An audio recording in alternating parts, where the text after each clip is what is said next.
عقیدہ آخرت۔ عقیدہ آخرت کا مفہوم یہ ہے کہ انسان کا وہ عقیدہ جو موت کے بعد کی زندگی اور اللہ تعالیٰ کے انصاف اور دنیا میں کیے گئے اعمال کی بنیاد پر سزا اور جزا کے تصور کی وضاحت کرتا ہے، عقیدہ آخرت کہلاتا ہے۔ انسان اس حقیقت پر ایمان رکھے کہ ایک دن یہ دنیا فنا کر دی جائے گی، اس دن کو قیامت کہتے ہیں۔ پھر مناسب لوگوں کو دوبارہ زندگی عطا کر دی جائے گی اور سب خدا کے سامنے پیش کیے جائیں گے۔ پھر تمام لوگوں کے اعمال الگ الگ اور انفرادی طور پر خدا کی عدالت میں پیش کیے جائیں گے اور خدا انصاف کے ساتھ فیصلہ فرمائے گا۔ جو لوگ مجرم قرار پائیں گے وہ دوزخ کی آگ میں سزا پانے کے لیے ڈال دیے جائیں گے، اور جو لوگ نیک قرار پائیں گے وہ جنت میں۔ دینوی زندگی کے بعد آخرت کی نئی زندگی پر یقین رکھنا ایمان کی شرط ہے۔ قرآن مجید میں تقریباً ہر جگہ جہاں اللہ پر ایمان کا ذکر آیا ہے وہاں ساتھ ہی آخرت پر ایمان کا ذکر بھی ہوا ہے۔ حضور اکرم صلی اللہ علیہ وسلم کی پیدائش سے لے کر 40 سال تک کی عمر تک جو مکہ ہی میں گزری، اس دور کی چند اہم باتیں یہ ہیں۔ آپ صلی اللہ علیہ وسلم کی پیدائش 8 سے 12 ربیع الاول تک مطابق 20 اپریل 571 عیسوی کو مکہ میں ہوئی۔ حضرت عبد المطلب نے محمد نام رکھا۔ 2-3 دن کی عمر میں ابو لہب کی کنیز صوبیہ نے دودھ پلایا، پھر بی بی حلیمہ سعدیہ نے دودھ پلایا۔ 6 سال کی عمر میں آپ صلی اللہ علیہ وسلم اپنی والدہ محترمہ کے ساتھ مدینہ تشریف لے گئے۔ وہاں بی بی آمنہ حضور کے مرحوم والد حضرت عبداللہ کی قبر کی زیارت کے لیے گئیں۔ واپسی پر مقام ابوا میں انتقال فرمایا اور وہیں مدفون ہیں۔ پھر حضرت عبد المطلب نے پرورش فرمائی۔ 8 سال کے تھے جب حضرت عبد المطلب نے انتقال فرمایا۔ پھر ابو طالب نے، جو آپ صلی اللہ علیہ وسلم کے چچا تھے، پرورش کا ذمہ لیا۔ 10 سال کے ہوئے تو بکریاں چلانے لگے۔ 20 سال کی عمر میں حضرت ابو طالب کے ہمراہ ملک شام تجارتی قافلے کے ساتھ گئے۔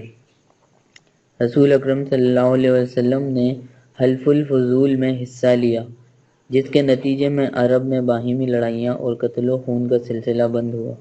جب کعبہ کی تعمیر نو ہوئی تو حجر اسود کے نصب کرنے کے بارے میں جھگڑے کے امکانات پیدا ہوئے۔ تلواریں نکل آئیں۔ حضور اکرم صلی اللہ علیہ وآلہ وسلم نے ایک چادر بچھائی، حجر اسود اس پر رکھا اور سرداروں سے کہا کہ چاروں طرف سے انہیں تھام لیں اور اوپر اٹھائیں۔ جب چادر موقع کے برابر آ گئی تو آپ صلی اللہ علیہ وسلم نے اسے اٹھا کر اپنی جگہ نصب کر دیا اور ایک خون ریز جنگ رک گئی۔ آپ صلی اللہ علیہ وآلہ وسلم نے تجارت کو پیشہ بنا لیا اور حسن معاملہ کی وجہ سے امین کہلائے۔ اس وصف حمیدہ سے متاثر ہو کر حضرت خدیجہ نے خود مال تجارت آپ صلی اللہ علیہ وسلم کے سپرد کیا تاکہ آپ صلی اللہ علیہ وسلم اسے شام میں بیچیں۔ حضور اکرم صلی اللہ علیہ وسلم نے جب یہ کام نہایت ایمانداری سے انجام دیا تو خود پیغام بھیجا اور حضور اکرم صلی اللہ علیہ وسلم سے آپ کا نکاح ہو گیا۔ حضرت ابو طالب نے خطبہ نکاح پڑھایا۔ اس وقت حضور کی عمر 25 سال اور بی بی خدیجہ کی عمر 40 سال تھی۔ حضور اکرم صلی اللہ علیہ وسلم نے بچپن اور جوانی میں بت پرستی، شرک اور دوسرے اخلاقی برائیوں سے شروع ہی سے اجتناب کیا اور نہایت پاکیزہ اور بلند اخلاق کے لوگوں مثلاً ابو بکر اور بی بی خدیجہ کے چچا زاد بھائی حکم بن حزام جو قریش کے معزز رئیس تھے اور زباد بن ثعلبہ وغیرہ کے ساتھ قریبی دوستانہ تعلق رکھتے تھے۔ بحث نبوی مکی زندگی کا یہ حصہ 13 سال پر مشتمل ہے۔ حضور صلی اللہ علیہ وسلم ہر سال رمضان کے مہینے میں مکہ سے 3 میل دور غار حرا میں جا کر قیام فرماتے تھے اور وہاں مراقبہ میں مصروف رہتے تھے۔ کھانے پینے کا سامان ساتھ لے جایا کرتے تھے۔ صحیح بخاری میں ہے کہ غار حرا میں آپ صلی اللہ علیہ وسلم تنہائی عبادت کیا کرتے تھے، اور یہ عبادت کی نوعیت غور و فکر اور عبرت پذیر کی نوعیت تھی۔ اس جیسی عبادت حضرت ابراہیم بھی قبل از نبوت کیا کرتے تھے۔ ان مراقبوں کے دوران پہلے خوابوں میں آپ صلی اللہ علیہ وسلم پر بعض اسرار منکشف ہونے لگیں، اور ایک روز اس غار میں آپ کو نبوت بھی عطا ہوئی اور سورہ علق کی ابتدائی آیت نازل ہوئی۔ پڑھیے اپنے رب کے نام سے جو سب کا بنانے والا ہے، انسان کو پیدا کیا جمے ہوئے خون سے۔ پڑھیے اور آپ کا رب بڑا کریم ہے جس نے قلم سے علم سکھایا، انسان کو تعلیم دی جو وہ نہ جانتا تھا۔ وحی کی ابتدا آپ صلی اللہ علیہ وسلم پر بوجھ ثابت ہوئی، اور آپ صلی اللہ علیہ وسلم پر کپکپی طاری ہو گئی، اور بی بی خدیجہ نے آپ صلی اللہ علیہ وسلم کو تسلی دی۔ بعض علماء اس روایت کو ضعیف قرار دیتے ہیں۔ واللہ عالم بالصواب۔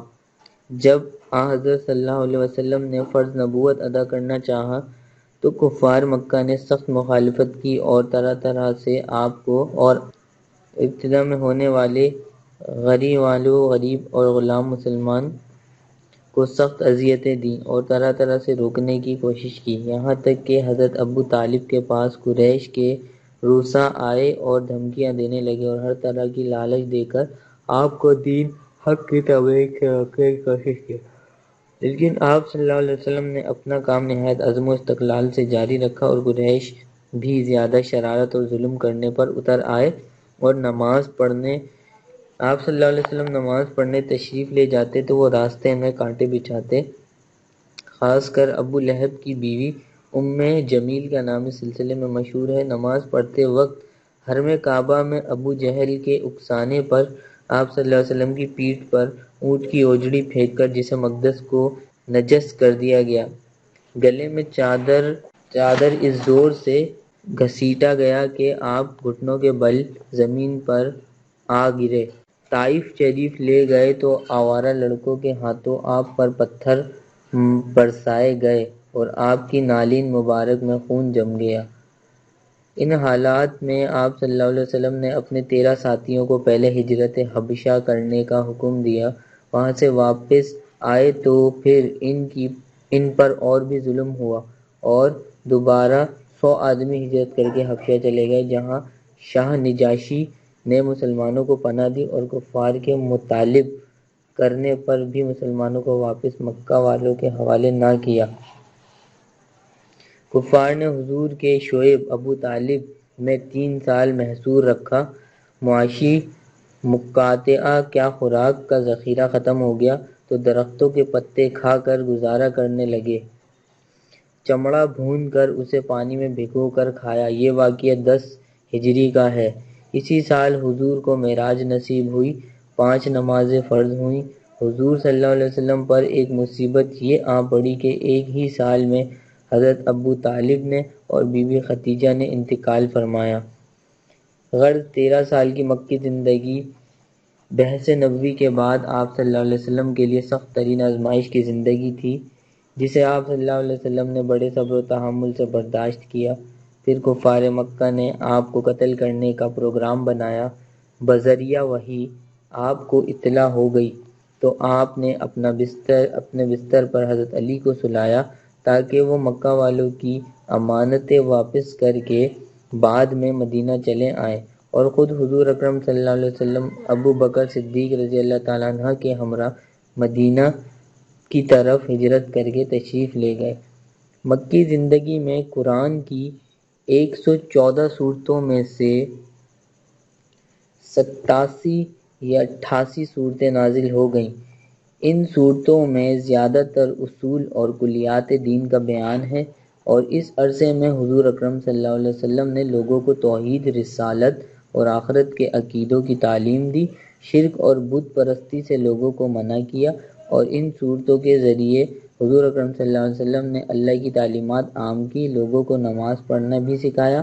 مکی زندگی کے دوران تقریباً 2/3 قرآن کا نزول ہوا، اور اس کی کتابت چمڑوں پتھر کی سلبوں اور اونٹ کی پشت کی ہڈیوں پر کی گئی، کیونکہ کاغذ ناپید تھا۔ البتہ احادیث نبوی کی کوئی تدوین خاطر خواہ طریقے سے نہیں ہوئی۔ نماز بے شک برائیوں سے روکتی ہے۔ مفصل نوٹ: اللہ نے انسان کو عبث نہیں پیدا فرمایا، اللہ نے جن اور انس کو اپنی عبادت کی غرض سے پیدا فرمایا۔ نہیں پیدا کیا ہم نے جن اور انساں کو سوائے اس کے کہ وہ میری عبادت کرے۔ معلوم ہوا کہ مقصد حیات یہی ہے کہ عبد اپنے معبود کے سامنے عاجزی سے پیش آئے اور بندگی کا اظہار کرتے ہوئے دعا مانگے۔ نماز ایک مخصوص قسم کی دعا ہے جس کا طریقہ ہر زمانے میں پیغمبروں کو سکھا دیا جاتا تھا۔ اسی طرح مسلمانوں پر جو معراج کی شب سے 5 نمازیں فرض ہوئیں، ان کا بھی صحیح مقصد یہی ہے کہ مسلمان اللہ کی عبادت کریں۔ اب سوال پیدا ہوتا ہے کہ آخر نماز کی اتنی پابندی اور اس کے لیے سخت تاکید کیوں فرمائی گئی؟ تو اس کی بنیادی وجہ یہ ہے کہ اللہ اپنے بندے کو اپنے سامنے عاجزی کرنے کو پسند فرماتا ہے۔ اسے بندے سے 70 ماؤں سے زیادہ محبت ہے، اس لیے وہ چاہتا ہے کہ بندہ دن میں 5 مرتبہ اس کے سامنے پیش ہو اور وہ بندگی کا اظہار کرے اور اسی سے ہر چیز مانگے، دنیا بھی اور آخرت بھی۔ خالق کائنات کو اچھی طرح علم ہے کہ اس بندہ خاکی کی سرشت کیسی ہے۔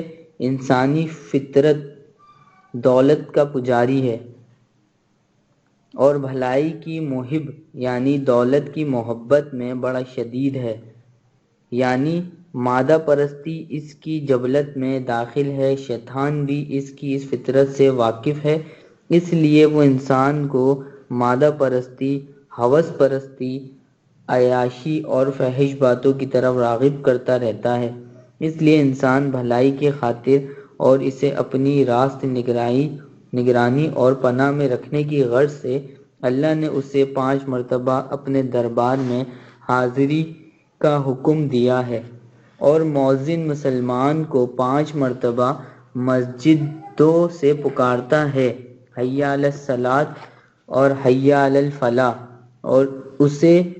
اور اسے حکم دیا جاتا ہے اللہ کے پاس گھر میں پوری پاکیزگی کے ساتھ بغیر کسی نشہ کیے ہوئے باغسل باوضو ہو، یعنی جسمانی طور پر پاک ہو اور پاک زمین پر پاک جگہ اس کے سامنے سجدہ ریز ہو، اور اپنے مالک حقیقی کے سامنے عاجزانہ بندگی کا اظہار کرے، گناہوں سے توبہ کرے اور گناہوں کی معافی مانگے، یعنی فجر سے ظہر تک گناہ، پھر ظہر سے عصر تک کے گناہ، اور عصر سے مغرب تک اور مغرب سے عشاء تک سرزد ہونے والے گناہوں اور خطاؤں کے لیے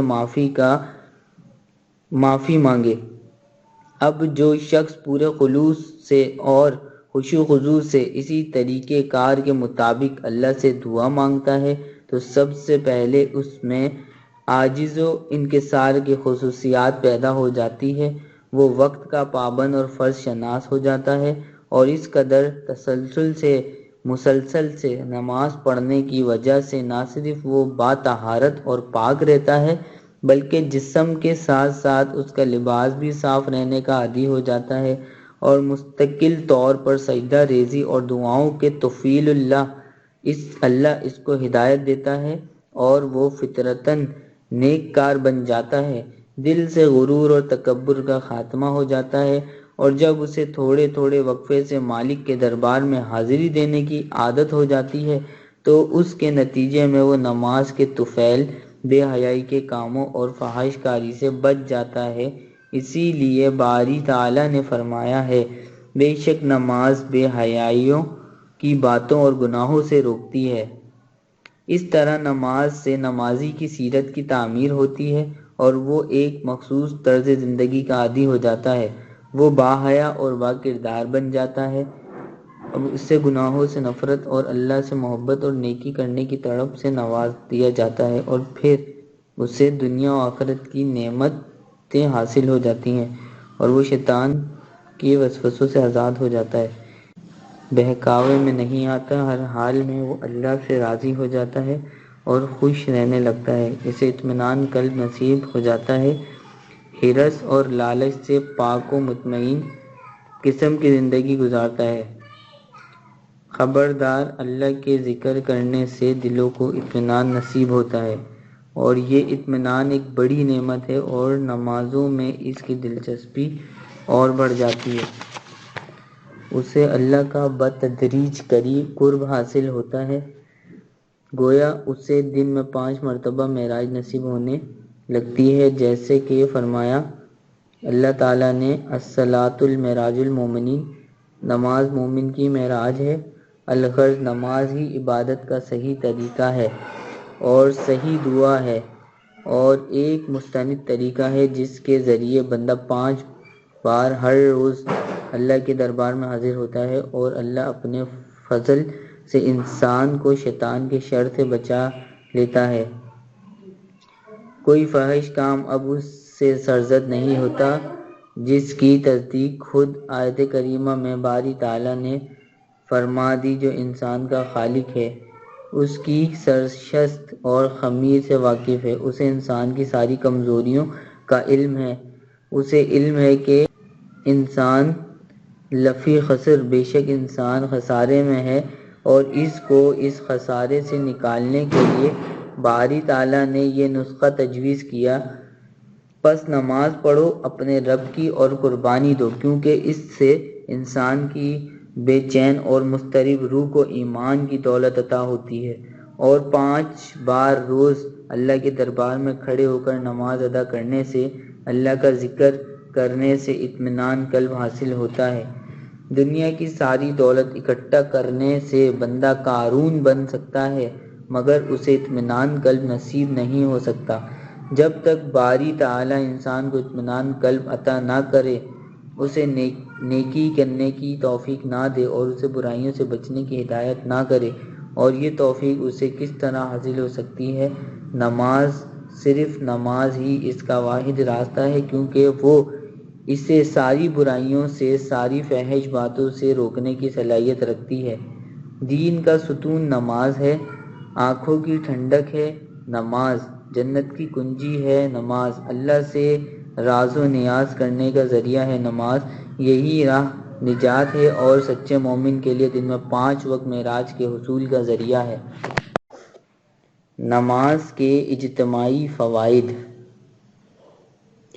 دن میں 5 وقت باجماعت نماز ادا کرنے سے مساوات کا بڑا مظاہرہ ہوتا ہے، مسجد میں چھوٹے بڑے بلحاظ دنیاوی ایک جگہ ملتے ہیں اور ایک دوسرے سے خلوص و محبت میں اضافہ ہو جاتا ہے، مسلمان ایک دوسرے کی حالت سے واقف ہوتے ہیں اور قدرتی طور پر ایک دوسرے کے دکھ درد میں اور خوشیوں میں حصہ لینے کے خواہش مند ہو جاتے ہیں، اتفاق اور اتحاد کی خصوصیات کی تربیت حاصل ہوتی ہے، اس سے امام کی اطاعت، قانون کا احترام کی خصوصیات پیدا ہوتی ہیں، امیر اور حاکم وقت کے حکام کی اطاعت کا درس حاصل ہوتا ہے، غریبوں کو امیروں سے اور امیروں کو غریبوں سے محبت ہو جاتی ہے، باجماعت نماز پڑھنے والوں میں طبقاتی اختلافات میں کمی آ جاتی ہے، اس سے تکبر اور نحوست کا ازالہ ہوتا ہے، صف بندی کی تربیت حاصل ہوتی ہے جو عسکری نوعیت کی ہوتی ہے، مجاہدانہ خصوصیات پیدا ہوتی ہے، مل کر کام کرنے کی تربیت حاصل ہوتی ہے جو آج کی مادی دنیا میں تقسیم کار اصول کہلاتی ہے اور جو پیدائش بر پیمانہ کثیر میں مدد دیتی ہے۔ نماز کے انفرادی فوائد۔ نماز انسان کو یاد دلاتی ہے کہ وہ خود مختار نہیں بلکہ اللہ کا بندہ ہے اور اس کے احکامات کی تعمیل کرنے کے لیے پیدا کیا گیا ہے۔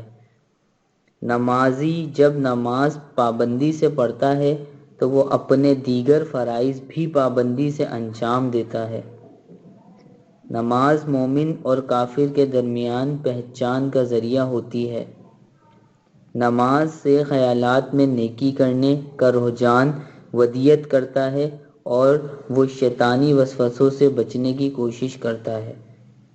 نماز سے انسان میں قوت عاملہ پیدا ہو جاتی ہے اور وہ نیکی کے کاموں کی طرف راغب ہو جاتا ہے۔ نماز بندے کے دل میں اللہ کی یاد کو تازہ رکھتی ہے اور اسے اللہ سے قریب لاتی ہے، اور دیکھا جائے تو خشوع و خضوع سے اگر نماز ادا کی جائے تو گویا اسے دن میں 5 وقت معراج نصیب ہوتی ہے، تو اس سے بڑھ کر کوئی اور نعمت کیا ہو سکتی ہے۔ نماز سے روحانی ترقی حاصل ہوتی ہے، اعمال پاکیزہ کرنے کی ترغیب حاصل ہوتی ہے، گناہوں سے نفرت ہوتی ہے۔ حسد، کینہ اور بغض جیسے بد اخلاقی چیزوں سے نمازی کا دل پاک ہو جاتا ہے اور روحانی ترقی حاصل ہوتی ہے۔ فضائل قرآن۔ قرآن کریم انسان کے لیے نازل کیا ہوا آخری ضابطۂ حیات اور ہدایت ہے۔ قرآن پاک اللہ کی آخری کتاب ہے جو اللہ نے اپنے پیارے محبوب اور آخری نبی حضرت محمد صلی اللہ علیہ وآلہ وسلم پر نازل فرمائی۔ اس کتاب میں رہتی دنیا تک کے لیے ہدایت اور نجات ہے۔ قرآن پاک کو دیگر آسمانی کتابوں پر فضیلت حاصل ہے۔ ان میں سے چند فضائل درج ذیل ہیں۔ حفاظت قرآن پاک۔ قرآن مجید وہ واحد الہامی کتاب ہے جس کی حفاظت کی ذمہ داری خود اللہ رب العزت نے لی ہے۔ چنانچہ ارشاد باری تعالیٰ ہے، بے شک ہم نے اس ذکر قرآن کو نازل کیا اور ہم ہی اس کی حفاظت کرنے والے ہیں۔ دیگر آسمانی کتابیں جن میں توریت، زبور اور انجیل شامل ہیں، اس میں موجودہ دور کے لوگوں نے اپنی ضروریات اور مرضی کے مطابق تبدیلیاں کر دی ہیں، مگر قرآن پاک میں ایک زیر و زبر کے فرق کے بغیر اپنی اصلی زبان فصیح قریشی عربی میں موجود ہے۔ عالمگیر کتاب۔ ساری آسمان، صحیفے اور کتب اپنے اپنے زمانے کے حالات کے اعتبار سے وقتی اور محدود تعلیمات پیش کرتے ہیں، جبکہ قرآن پاک ہر دور ہر قوم کے لیے مشعل راہ ہے اور ہر طرح سے مکمل ہے۔ جامع کتاب۔ قرآن ایک جامع اسلامی کتاب ہے جو کہ اللہ کا آخری کلام ہے۔ اس میں عقائد، عبادات، اخلاقیات، معاملات اور ادب وغیرہ کا مفصل بیان موجود ہے۔ آخری الہامی کتاب۔ قرآن پاک اللہ تعالیٰ کی آخری کتاب ہے جو اللہ نے اپنے آخری رسول حضرت محمد صلی اللہ علیہ وآلہ وسلم پر نازل کی۔ اس کے بعد نہ کوئی کتاب نازل ہوئی اور نہ ہی ہوگی۔ یہ رہتی دنیا کے لیے ہدایت اور مغفرت کا ذریعہ ہے۔ عبرت کا سامان۔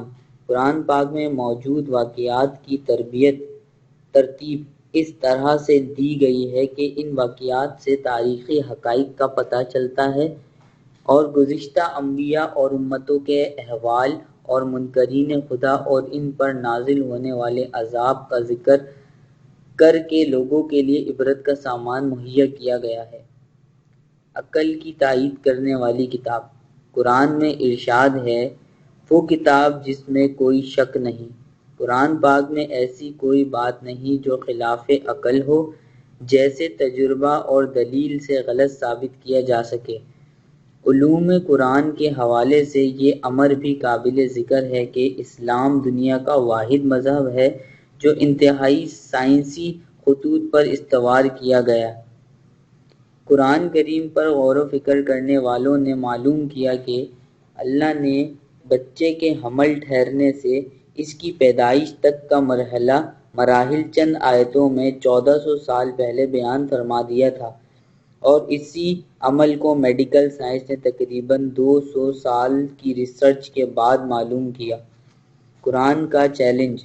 حضور اکرم صلی اللہ علیہ وسلم کے زمانے میں بعض لوگوں نے محض اسلام کی دشمنی کی بنا پر یہ بات مشہور کر دی کہ معاذ اللہ، قرآن اللہ کا کلام نہیں بلکہ رسول اکرم صلی اللہ علیہ وسلم کا ساختہ کلام ہے، جس کے جواب خود باری تعالیٰ نے سورہ بقرہ کی آیت میں دیا۔ ارشاد ہوا، اگر تمہیں اس کلام کے بارے میں جو ہم نے اپنے بندہ خاص پر نازل کیا ہے کسی قسم کا کوئی بھی شک ہے تو اس جیسی ایک چھوٹی سی صورت بنا لاؤ اور اللہ کے سوا تمام حمایتوں کو بھی بلا لاؤ، اور اگر تم اپنے دعوے میں سچے ہو، اور اگر تم ایسا نہ کر سکو اور ہرگز نہ کر سکو گے تو پھر اس آگ سے بچو جس کا ایندھن لوگ اور پتھر ہیں۔ قرآن کا یہ چیلنج آج تک موجود ہے اور کوئی بھی اس کا سامنا نہیں کر پایا۔ روزہ۔ روزے کو عربی میں صوم یا صیام کہتے ہیں، جس کے معنی ہیں کسی چیز سے رک جانا اور اس کو ترک کر دینا۔ شریعت کی اصطلاح میں صوم سے مراد ہے کہ آدمی صبح صادق سے غروب آفتاب تک کھانے پینے اور جنسی ضروریات کو پورا کرنے سے باز رہے۔ ہجرت مدینہ کے 18 مہینے بعد یعنی 6 ہجری میں روزہ فرض ہوا۔ یہ ہر عاقل بالغ مقیم مسلمان مرد اور عورت پر فرض ہے۔ قمری سال کے 9 مہینے رمضان کے پورے مہینے 29 یا 30 روزے رکھنا فرض ہے۔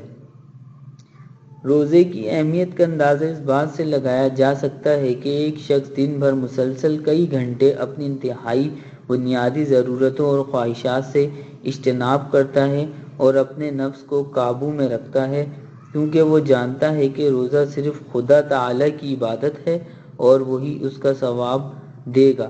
چنانچہ اس حدیث کی اہمیت سے یہ بات واضح ہو جاتی ہے کہ اللہ تعالیٰ فرماتے ہیں، انسان کا ہر عمل اس کا ہوتا ہے مگر روزہ میرے لیے ہے اور میں ہی اس کا بدلہ دوں گا۔ یہ اس لیے کہ بندہ خدا کے لیے اپنی جائز خواہشات اور ہر قسم کی برائی سے خود کو اللہ کے احکام کی پابندی کرتے ہوئے روک رکھتا ہے، اور صرف روزہ دار اور اللہ دونوں ہی جانتے ہیں کہ آیا کس نے روزہ رکھا ہے یا نہیں، تیسرے کو اس کی خبر نہیں ہوتی۔ اے وہ لوگو جو ایمان لائے، تم پر روزے فرض کیے گئے جس طرح سے پہلے لوگوں پر فرض کیے گئے تھے تاکہ تم پرہیزگار بن جاؤ۔ ترجمہ: تم میں سے جو شخص اس مہینے رمضان کو پائے تو اس پر لازم ہے کہ اس کے روزے رکھے۔ اس سورت کی آیت میں روزے کی تفصیلی احکام بیان فرمائے گئے ہیں۔ اس کی اہمیت کا اندازہ اس بات سے بھی لگایا جا سکتا ہے کہ بیمار اور مسافر ایام مخصوص میں عورتوں کو روزے چھوڑنے پر ان کی قضا بعد میں لازم ہے۔ اس سلسلے میں رسول اکرم صلی اللہ علیہ وسلم کے ارشادات موجود ہیں، جس شخص نے رمضان کے روزے محض اللہ کے لیے ثواب سمجھ کر رکھے اس کے سب پہلے گناہ بخش دیے گئے۔ روزہ دنیا میں گناہوں سے اور آخرت میں دوزخ سے بچانے والی ڈھال ہے۔ شریعت محمدی صلی اللہ علیہ وسلم سے پہلے بھی روزے فرض تھے لیکن تعداد میں زیادہ تھے۔ شریعت موسیٰ میں خاموش رہنے کا روزہ بھی تھا جو اب منسوخ ہو چکا ہے۔ تقویٰ کی تعریف یا مفہوم۔ تقویٰ کے لغوی معنی ہیں ڈرنا، پرہیز کرنا اور بچنا۔ شرعی اصطلاح میں تقویٰ سے مراد اللہ سے ڈرنے کے ہیں۔ اسلام میں ہر عمل میں تقویٰ کو بنیادی حیثیت حاصل ہے۔ اس کا تعلق اور احتیاط صرف اللہ کی ذات سے منسوب ہے۔ قرآن میں تقویٰ کا کثرت سے ذکر کیا گیا ہے، چند آیات درج ذیل ہیں جس سے اس کے مقاصد کی توضیح ہو جاتی ہے۔ خبردار، میرے علاوہ کوئی تمہارا معبود نہیں، اس لیے تم مجھ سے ڈرو۔ ترجمہ: میں تمہارا رب ہوں، پس تم مجھ سے ڈرو۔ ترجمہ: اے ایمان والو، اللہ سے ڈرو جیسا کہ ڈرنے کا حکم ہے۔ ترجمہ: اور اللہ تقوی کرنے والوں کا دوست ہے۔ تقوی کے بغیر ہمارے اعمال بے معنی اور بیکار ہیں، کیونکہ ایمان کا لازمی تقاضا یہ ہے کہ بندہ اپنے معبود سے ڈر کر ہر عمل کرے اور زندگی میں ہر کام تقوی کے ساتھ انجام دے، اور بندگی کا اصلی تقاضا یہی ہے کہ ورنہ انسان گمراہیوں اور بدعمالیوں کا شکار ہو جاتا ہے۔ زکوٰۃ کی اہمیت۔ زکوٰۃ اسلام کا ایک اہم رکن اور خالص مالی عبادت ہے۔ قرآن مجید میں بیشتر مقامات پر کہیں پر غیبی انداز میں اور کہیں عذاب کی وحی سناتے ہوئے زکوٰۃ کا حکم صلاۃ کے ساتھ دیا گیا ہے۔ اس سے زکوٰۃ کی اہمیت کا اندازہ ہو جاتا ہے۔ زکوٰۃ ہر عاقل، بالغ، صاحب ثروت مسلمان پر واجب ہے۔ اس کا منکر کافر، فاسق اور فاسد کہلاتا ہے۔ نابالغ کے مال پر بھی زکوٰۃ لازم ہے۔ حضرت ابوبکر صدیق رضی اللہ تعالیٰ عنہ نے اپنے عہدۂ خلافت میں منکرین زکوٰۃ کے خلاف فوجی کارروائی کی۔ آپ نے فرمایا تھا، اللہ کی قسم، میں اس شخص کے خلاف جہاد کروں گا جو صلاۃ و زکوٰۃ میں فرق کرے گا۔ قرآن کریم میں زکوٰۃ کے لیے کہیں صدقات اور کہیں ایتاء کے الفاظ بھی استعمال ہوئے ہیں اور کہیں اسے اتفاق فی سبیل اللہ کہا گیا ہے۔ اس کے ادا نہ کرنے پر عذاب کی وعید سنائی گئی ہے۔ زکوٰۃ اسلامی عبادت ہے، یہ صرف مسلمان سے لی جائے گی اور مسلمان پر خرچ ہوگی۔ زکوٰۃ کا حکم پہلی امتوں میں نافذ تھا۔ زکوٰۃ کے ذریعے اسلام نے ایک فلاحی معاشرے کی داغ ڈالی۔ یہ عبادت ہے، کوئی جبری ٹیکس نہیں۔ اس سے مالدار کے دل میں مال و دولت سے محبت کم ہو جاتی ہے اور وہ یہودی اور ہندوؤں کی طرح دولت کی پرستش نہیں کرتا۔ اس سے امیر طبقے میں غریبوں کی مدد اور ان کے لیے ایثار اور ہمدردی کا جذبہ پیدا ہوتا ہے۔ اس سے دولت چند ہاتھوں میں جمع ہونے سے بچ جاتی ہے۔ معاشرے کا غریب طبقہ بھی اس سے خوشحال زندگی گزارنے کے لائق ہو جاتا ہے۔ اس سے حکومت کی آمدنی میں اضافہ ہوتا ہے اور وہ ترقیاتی کاموں میں اسے استعمال کر کے قومی معیشت کو بہتر بنا سکتی ہے۔ اس سے تزکیہ نفس کا وصف پیدا ہوتا ہے، امداد باہمی کی خصوصیات پیدا ہوتی ہیں، طبقاتی کشمکش کم ہو جاتی ہے اور غریب اور امیر کے باہمی رابطے بڑھتے ہیں اور وہ ایک دوسرے سے ہمدردی کرنے لگتے ہیں۔ مادہ پرستی سے لوگوں کو قدرے چھٹکارا حاصل ہو سکتا ہے۔ لوگ دولت کے پیچھے اندھے ہو کر نہیں بھاگتے۔ اس سے اسلامی مملکت کی مالی مدد ہوتی ہے اور دین کو نصرت حاصل ہوتی ہے۔ زکوٰۃ کا نظام اسلامی معیشت کی ایک ایسی اعلیٰ اور قابل تقلید خصوصیات ہے کہ اگر اسے دنیا کی ساری قومیں اختیار کر لیں تو دنیا سے غربت، بیماری اور جہالت کا خاتمہ بآسانی کیا جا سکتا ہے۔